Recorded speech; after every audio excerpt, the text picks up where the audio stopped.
واجب الاحترام پیارے ناظرین کرام، السلام علیکم ورحمۃ اللہ وبرکاتہ۔ امید کرتا ہوں کہ میرے سارے ناظرین بخیریت ہوں گے۔ اللہ رب العالمین سب کو شاد اور آباد رکھے، اور اللہ رب العالمین خوشیوں میں رکھے اور سلامت رکھے۔ ناظرین کرام، آج کی ویڈیو میں میں دکھانے والا ہوں آپ کو ایک ویڈیو اور ایک بیان۔ وہ بیان ہے قاری خلیل الرحمن جاوید حافظ اللہ صاحب کا ایک بیان، اور وہ ایک حدیث پڑھتے ہیں جو کہ علماء کی محفل میں، اور اس میں جو ہے نا موجود ہیں مفتی حنیف قریشی صاحب بھی، اور کیا ہے قاری خلیل الرحمن صاحب بہت اچھے عالم ہیں، اور میں دل سے اس کو پسند بھی کرتا ہوں۔ بہرحال وہ جو حدیث اور روایت بیان کرتے ہیں تو وہی حدیثیں اور وہی روایتیں جو ہیں وہ انجینئر محمد علی مرزا صاحب بھی بیان کرتے ہیں، لیکن انجینئر محمد علی مرزا صاحب جو وہ روایات بیان کرتے ہیں تو ان پر فتویٰ لگ جاتا ہے کہ یہ گستاخ صحابہ ہے، یہ صحابہ رضی اللہ تعالیٰ عنہم اجمعین کی گستاخی کرتا ہے، ٹھیک ہے۔ تو آج جو قاری خلیل الرحمن جاوید صاحب کی میں آپ کو ویڈیو دکھانے والا ہوں تو آپ کا دل مانے گا کہ قاری خلیل الرحمن جاوید صاحب جو ہیں حافظ اللہ، وہ انجینئر محمد علی مرزا صاحب حافظ اللہ کی جو ہے نا کیا ہے تصدیق کر رہے ہیں اور اس کے حق میں بیان کر رہے ہیں۔ بات بھی اسی طرح ہے، لیکن وہاں کوئی آدمی ایسا نہیں کہتا۔ انجینئر محمد علی مرزا صاحب اگر اس طرح کی روایات اور حدیثیں پیش کرتا ہے، اس کے ساتھ حوالہ بھی دیتا ہے، تو اس پر فتویٰ لگتا ہے کہ یہ گستاخ صحابہ ہے۔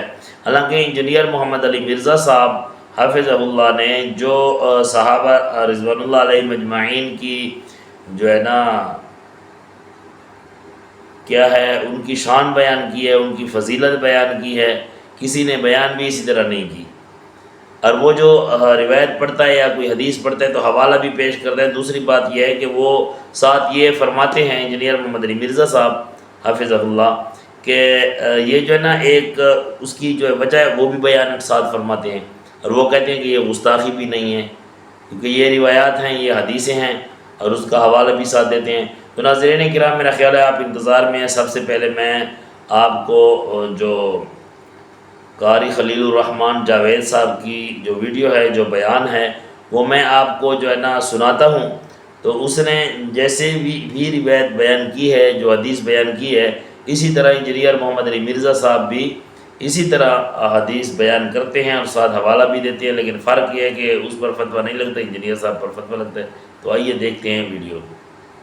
نبی کریم صلی اللہ علیہ وسلم خیبر کی جنگ میں جب خیبر فتح ہو گیا اور آپ بیٹھے تھے تو بیٹھنے کے بعد آپ کو ایک شخص کے بارے میں مبارکباد دی گئی، حمیجن لہو شہادہ، کہ اللہ کے رسول آپ کو مبارک ہو فلاں شخص کی شہادت۔ خیبر میں وہ خیبر کے بعد ایک جنگ تھی، خیبر کا واقعہ اس کے اندر ہے، وہ ابھی آئے گا۔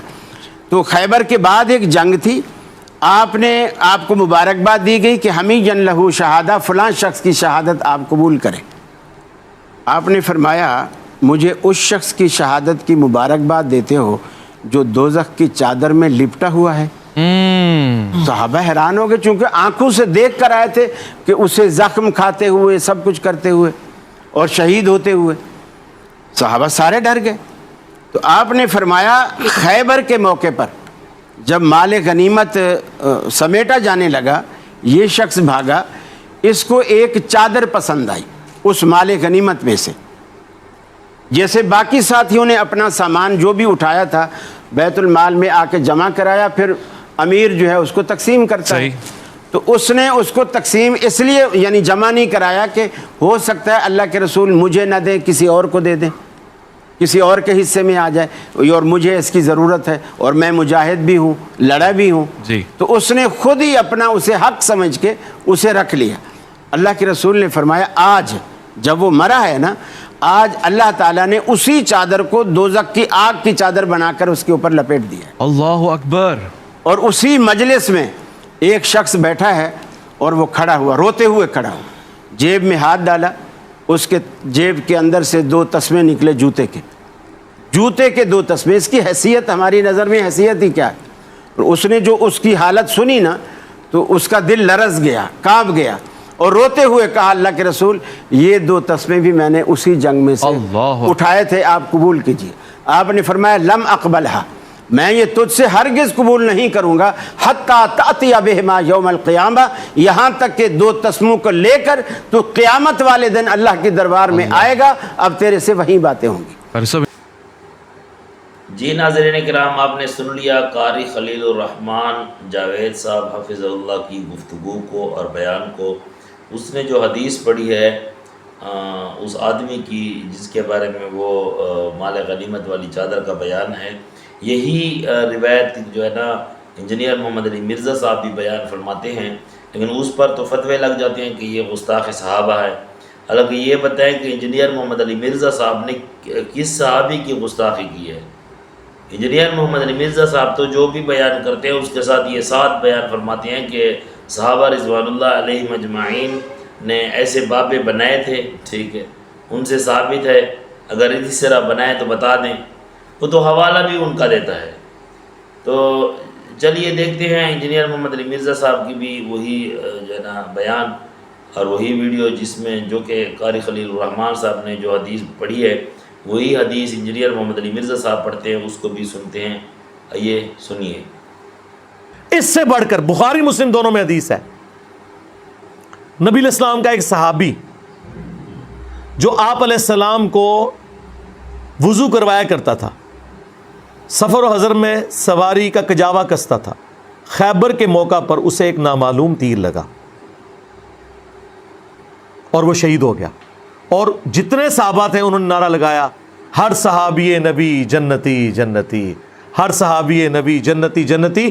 تو یہ تو سب سے بڑا صحابی ہے کہ حضور کا خدمت گزار ہے، انہوں نے کہا یہ تو جنتی ہے۔ نبی علیہ السلام فرمایا کہ تم اسے جنت کی بات بتا رہے ہو، حالانکہ مجھے اللہ نے دکھایا ہے کہ اس نے خیبر کے موقع پر مال غنیمت کی ایک چادر چوری کی تھی، ایک چادر صرف، جو آگ کی بنا کے اس کے اوپر ڈال دی گئی ہے۔ اللہ نے اس چیز کا بھی لحاظ نہیں کیا کہ حضور کا خدمت گزار ہے، صحابی ہے، اور بعد میں لوگوں نے نعرے لگانے ہیں ہر صحابی نبی جنتی جنتی۔ یہ مقصد کوئی کسی صحابی کی توہین کرنا نہیں ہے، مقصد آپ کو عقیدہ بتانا ہے۔ اس اعتبار سے تو ہر کلمہ کو بھی جنتی ہے، جو کلمہ پڑھنے والا ہے ہر مسلمان نے جنت میں جانا ہے کہ نہیں جانا، اسی امید میں ہے نا انشاءاللہ۔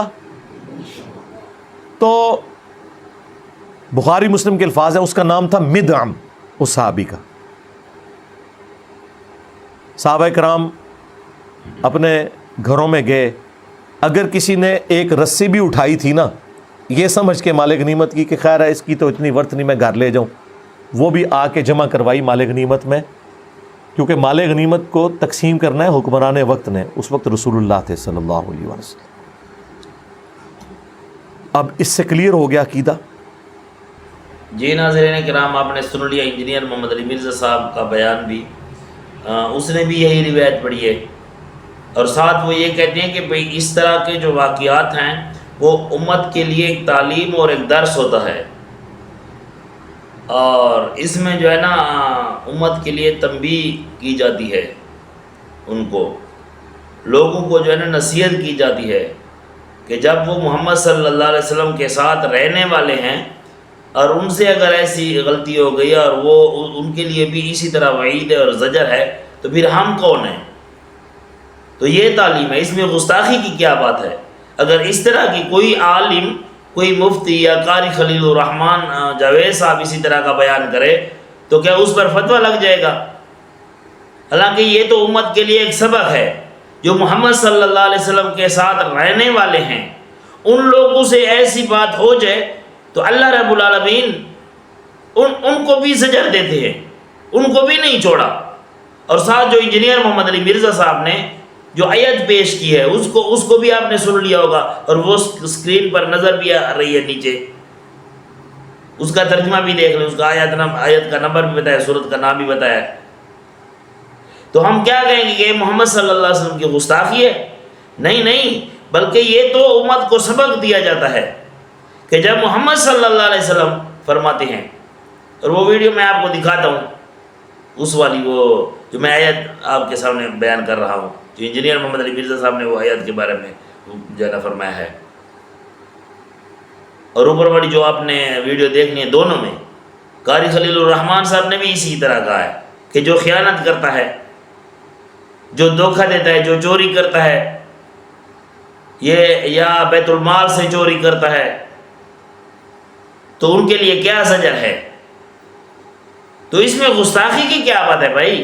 اب دیکھتے ہیں وہ ویڈیو جس میں انجینئر محمد علی مرزا صاحب نے ایک اور حدیث پیش کی ہے، اور اس کے اندر وہ ایک آیت پڑھتے ہیں، اور نیچے وہ نظر بھی آ رہی ہے، میں آپ کو دکھاتا ہوں وہ ویڈیو کہ محمد صلی اللہ علیہ وسلم کو اللہ تعالیٰ کیا فرما رہے ہیں۔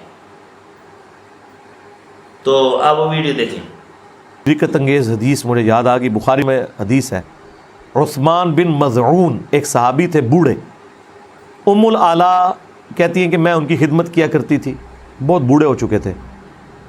وہ جب فوت ہوئے تو نبی علیہ السلام ہمارے ہاں تشریف لائے میت کو دیکھنے کے لیے، تو میں نے ان کی میت کو مخاطب کر کے کہا کہ اے عثمان، تیرے لیے تو آخرت کی زندگی میں اللہ کی نعمتیں ہیں، جنتیں ہیں۔ تو نبی علیہ السلام پاس کھڑے تھے، آپ نے فرمایا کہ تمہیں کس نے بتا دیا؟ اللہ اکبر۔ پھر آپ علیہ السلام نے فرمایا کہ مجھے تو اپنے بارے میں نہیں پتا، حالانکہ میں اللہ کا رسول ہوں، کہ میرے ساتھ یا تمہارے ساتھ کیا کیا جائے گا؟ تم نے یہ کیسے کہہ دیا کہ یہ جنتی ہے؟ کتنے خطرناک الفاظ ہیں یہ۔ حالانکہ نبی علیہ السلام تو قطعی جنتی ہیں، لیکن آپ نے امت کی تعلیم کے لیے فرمایا، اور یہ الفاظ قرآن میں بھی ہیں، سورۃ الاحقاف میں پارہ نمبر 26 کے پہلے صفحے پر، اے نبی تم فرماؤ میں کوئی نیا رسول نہیں ہوں، مجھ سے پہلے بھی رسول گزرے ہیں، اور مجھے تو خود نہیں پتا کہ خود میرے ساتھ اور تمہارے ساتھ کیا ہونے والا ہے، میں تو اللہ کی وحی کا پابند ہوں۔ جی ناظرین کرام، وہ بھی آپ نے سن لی، یہ تینوں ویڈیو آپ نے سن لیے، اور اگر اس طرح کی باتوں کو ہم کہہ دیں کہ بھئی یہ گستاخی ہے، یہ صحابہ کی گستاخی کر رہے ہیں، اب تو قاری خلیل الرحمان صاحب نے انجینئر محمد علی مرزا صاحب کے حق میں بات کر دی، یہ اس کے حق میں ہے نا، وہی حدیث پڑھی ہے، اور وہ بھی ڈرا نہیں ہے، لیکن پھر بھی تھوڑا سا اس نے تھوڑی سی، ٹھیک ہے، انجینئر صاحب تو صاف صاف بیان کرتے ہیں، اس میں کیا گستاخی کی بات ہے؟ یہ تو امت کے لیے سبق ہے، امت کے لیے کیا ہے، تعلیم ہے، درس ہے کہ صحابہ کے ساتھ بھی ایسا ہوا، تم کون ہو؟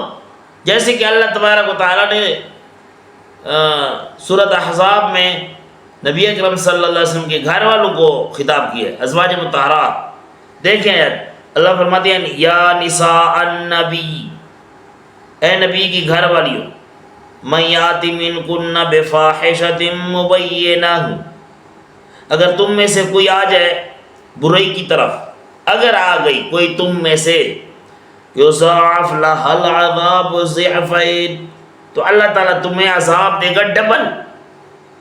یا نساء النبی، سورۃ احزاب کی آیت ہے، 21 پارے کی آخری آیت، تو اللہ تعالیٰ فرماتے ہیں یا نساء النبی، اے نبی کی گھر والیوں، اگر تم میں سے کوئی برائی کی طرف آ گئی تو تمہیں ڈبل عذاب ملے گا۔ تو کیا مقصد اس کا؟ تو اگر کوئی آدمی یہ آیت پڑھے گا گستاخ بن جائے گا، اس پر فتویٰ لگے گا۔ یہ امت کی عورتوں کے لیے خطاب ہے کہ جب نبی کی گھر والیوں کو، ازواج مطہرات جو پاک ہے، اللہ نے انہیں محفوظ کیا ہے، ان کو اسی طرح کا خطاب ہو رہا ہے، تم کون ہو؟ اصل سے یہ بات ہے، اگر کوئی آدمی اس قسم کی تقریر کرے گی تو ہم اس کے پیچھے لگ چڑھیں گے، اور ہم کہیں گے گستاخ صحابہ ہے، گستاخ صحابہ ہے، تو اس طرح کی باتوں سے اعراض کریں۔ اللہ رب العالمین ہم سب کو صراط مستقیم پر چلنے کی توفیق عطا فرمائے۔ اقول قولی ھذا استغفر اللہ لی ولکم ولسائر المسلمین واستغفروہ انہ ھو الغفور الرحیم۔